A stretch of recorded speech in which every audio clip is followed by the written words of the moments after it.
తెలుగు రాష్ట్రాల్లో యూరియా కష్టాలు అన్నీ కావు. ఖరీఫ్ పంటలకు యూరియా జాడే లేదు. వరి నాట్లు, పత్తి పంట కోసం దుక్కులు దున్నిన రైతులు యూరియా కోసం ఆశగా ఎదురుచూస్తున్నారు. యూరియా కోసం బారులు తీరిన రైతులతో సహకార సంఘాలు కిటకిటలాడుతున్నాయి. ఆధార్ కార్డు, పట్టా, పాస్బుక్ జిరాక్స్లతో రైతులు పడిగాపులు కాస్తున్నారు. సరిపడా సరఫరా లేకపోవడంతో అరకొరగా మాత్రమే యూరియా బస్తాలు అందుతున్నాయి. కొన్ని చోట్ల ఉదయం నుంచే పడిగాపులు కాస్తే 2 బస్తాలు కూడా దొరకడం గగనంగా మారింది. యూరియా కోసం రైతులు రోడ్లెక్కుతున్నారు. లైన్లో చెప్పులు, ఆధార్ కార్డులు పెట్టి క్యూ కట్టే పరిస్థితి ఉండడంతో యూరియా కొరత ఎంత మేరకు ఉందో అర్థం చేసుకోవచ్చు. ఎరువుల కొరతతో రైతులు తీవ్ర ఇబ్బందులు ఎదుర్కొంటున్నారు. గ్రామాల్లో ఎక్కడ చూసినా ప్రాథమిక వ్యవసాయ సహకార సంఘాల ముందు, ఎరువుల షాపుల ముందు క్యూ లైన్లు దర్శనమిస్తున్నాయి. ఎరువుల అవసరాలకు సంబంధించిన అంచనాలకు వాస్తవ పంపిణీకి మధ్య భారీ వ్యత్యాసం కనిపిస్తోంది. ఈ సీజన్లో అన్ని ఎరువులు కలిపి 23 లక్షల టన్నులు అవసరమని ప్రభుత్వం అంచనా వేసింది. ఏప్రిల్ నుంచి జూలై వరకు అన్ని ఎరువులు కలిపి 16,52,000 టన్నుల మేర కంపెనీలు సరఫరా చేయాలి. ప్రస్తుతానికి 7,08,000 టన్నులు మాత్రమే సరఫరా చేశాయి. 8,72,000 టన్నులకు కోత పెట్టాయి.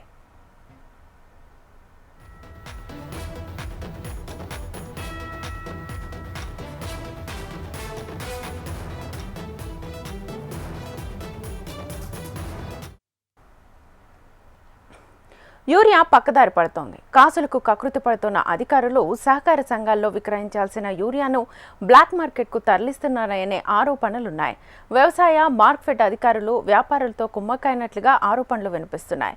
వ్యాపారులతో కలిసి బ్లాక్ మార్కెట్ దందా సాగించడంతో పాటు యూరియాను సరిహద్దు దాటిస్తున్నట్లుగా తెలుస్తోంది. తెలంగాణ రైతులకు అందాల్సిన యూరియా పొరుగు రాష్ట్రాలకు యథేచ్ఛగా తరలిపోతోంది. ఇంత జరుగుతున్నా అధికారులు స్పందించడం లేదన్న విమర్శలు వస్తున్నాయి.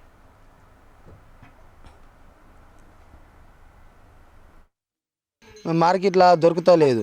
ఎందుకంటే ఇది బాగా షార్టేజ్ ఉన్నది. వేరే కొంటేనే లింకు పెట్టి ఫర్టిలైజర్ ఇస్తామంటున్నారు. కానిపోని ఫర్టిలైజర్ కానీ కానిపోని ప్యాకెట్స్ ఇస్తామంటున్నారు. అవి ఎక్కువ ధర ఉన్నాయి. మార్కెట్లో వేరే దగ్గర తక్కువ ధర ఉన్నాయి. అవి కొంటేనే మాత్రము యూరియా ఇస్తామని చెప్పడం చాలా బాధాకరం. ఉన్న ప్రభుత్వం రైతు ప్రభుత్వం అని చెప్పుకుంటుంది. మరి కేంద్ర ప్రభుత్వాలు కానీ రాష్ట్ర ప్రభుత్వాలు కానీ కనీసం రైతులు పైసలు పెట్టి కొనడానికి ఫర్టిలైజర్ కూడా ఇవ్వకపోతే, ఫర్టిలైజర్ సరైన టైంలో ఇంత పత్తికి వేయకపోతే నీకు రేపు దిగుబడి తగ్గిపోతుంది. దానివల్ల రైతు ఆర్థికంగా నష్టపోతాడు. కాను దిగుబడి తగ్గిపోయి 5-6 కుంటాలు 7-8 కుంటాలు దిగుబడి వస్తుంది.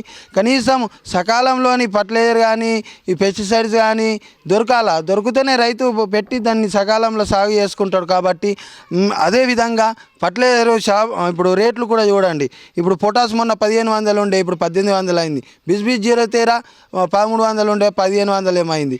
ఇలా డిఏపి ప్లస్ యూరియా తప్ప మిగతా ఫర్టిలైజర్లు అన్నీ విచ్చలవిడిగా పెంచేస్తున్నారు. పెస్టిసైడ్స్ చూడండి, మోనోసిల్ ఉండే గతంలో 300, 250 ఉండే, ఇలా 550 రూపాయలు అయింది. ఒక్కొక్కటి 2-3 వింతలు 3 సంవత్సరాలు పెరిగిపోతే మరి రైతు పండించిన పంటలకు మద్దతు ధరలు లేవు. ఇలా పత్తి 7,000 ఉండే. సొసైటీలు, డీలర్లు యూరియా కొరత సృష్టిస్తుండటంతో రైతులు బెంబేలెత్తిపోతున్నారు. వ్యాపారులు అదును చూసి యూరియా రేట్లు అమాంతం పెంచేస్తున్నారు. సహకార సొసైటీల వద్ద ఒక రేటు అయితే డీలర్ల వద్ద మరో రేటుకు యూరియాని అమ్ముతున్నారు. తప్పనిసరి పరిస్థితుల్లో రైతులు ఎక్కువ రేటుకు యూరియా కొనాల్సి వస్తోంది.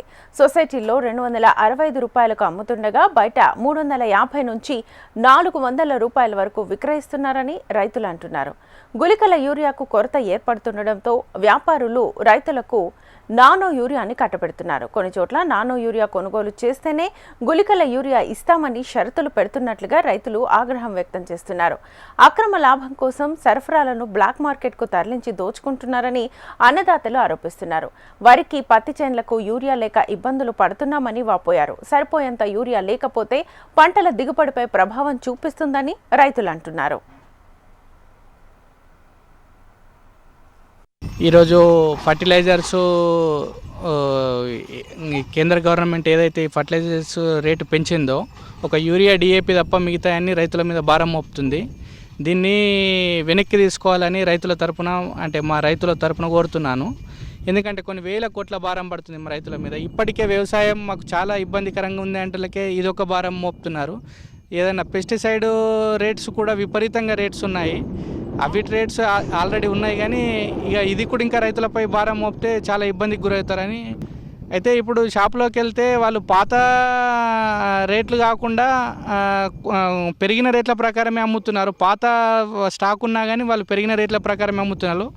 కొద్దిగా యూరియా కూడా కొరతగా ఉంది. దీనిపైన కూడా గవర్నమెంట్ వాళ్ళు దృష్టి పెట్టాలని కోరుతున్నాను.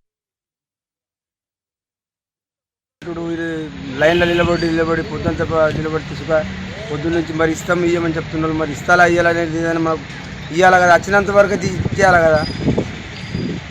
పత్తి పెట్టినాం. ఎన్ని ఎకరాలు? 10 ఎకరాలు పెట్టినాం. దొరకలేదు మరి యూరియా? దొరకలేదు. ఏమంటున్నారు ఆఫీసర్లు? ఏమంటున్నారు? అదే మేము దానికోసం అడుగుతున్నాం కదా ఆఫీసర్లకి. మరి తొందరగా ఇస్తే మాకు టైంకి ఇస్తేనే మాకు పోసుకుని వస్తుంది కదా. పొద్దున్న నుంచి నిలబడ్డాం. యూరియా కోసం మేము ఇట్లా లైన్లో నిలబడుతున్నాం, ఇటుకలు పెడుతున్నాం. ఎన్ని రోజులు వెయిట్ చేయాలి? ఇక యూరియా ఇప్పుడు పత్తులకు యూరియా పోసేటి డిఏపి పోసే టైం అయింది. డిఏపి దొరుకుతుంది కదా, యూరియా దొరకలేదు మాకు. అందుకోసం మేము అందరం కాసుకాలరంతా ఇక్కడ వచ్చి లైన్కు నిలబడుతున్నాం. యూరియా కోసం బాగా ఇబ్బందికరంగా ఉంది. ప్రతి ఒక్క రైతుకు 2 బస్తాలు తప్ప ఎక్కువ ఇచ్చలేదు. ప్రతి ఒక్క రైతు చేనుల పనులు పెట్టి యూరియా కోసం ఇక్కడ వెయిట్ చేయడం జరుగుతుంది. కాబట్టి ఇప్పటికైనా అధికారులు కొద్దిగా యూరియాని కానీ డిఏపిని కానీ జీరో తేడా కానీ అందుబాటులో ఉంటాయి కదా అని మా యొక్క పల్లి రైతు సమక్షంలో కోరడం జరుగుతుంది. రామగుండం ఎరువుల కర్మాగారం తిరిగి ప్రారంభం కావడంతో రైతులు ఆనందం వ్యక్తం చేశారు. అయితే ఆర్ఎఫ్సిఎల్ నుంచి ఈసారి యూరియా కోత పడింది. సరిపడా యూరియా పంపిణీ చేయకపోవడంతో రైతులు ఇబ్బందులు పడుతున్నారు. కేంద్రం సరిపోయేంత యూరియా సరఫరా చేయడం లేదని రాష్ట్ర మంత్రులు అంటున్నారు. కేంద్రం సరిపడా యూరియా సరఫరా చేయలేదని మంత్రులు చెబుతున్నారు. మరోవైపు రైతులకు అవసరమైన యూరియా సరఫరా చేయడంలో కాంగ్రెస్ ప్రభుత్వం విఫలమైందని ప్రతిపక్ష బీఆర్ఎస్ నేతలు అంటున్నారు. వానాకాలం సాగుకు ముందే ప్రభుత్వం సమాయత్తం కావాలి. సరిపడా ఎరువులను రైతులకు అందుబాటులో ఉంచాలి. ముందస్తు ప్రణాళిక లేకపోవడంతో రైతులకు కష్టాలు తప్పడం లేదు.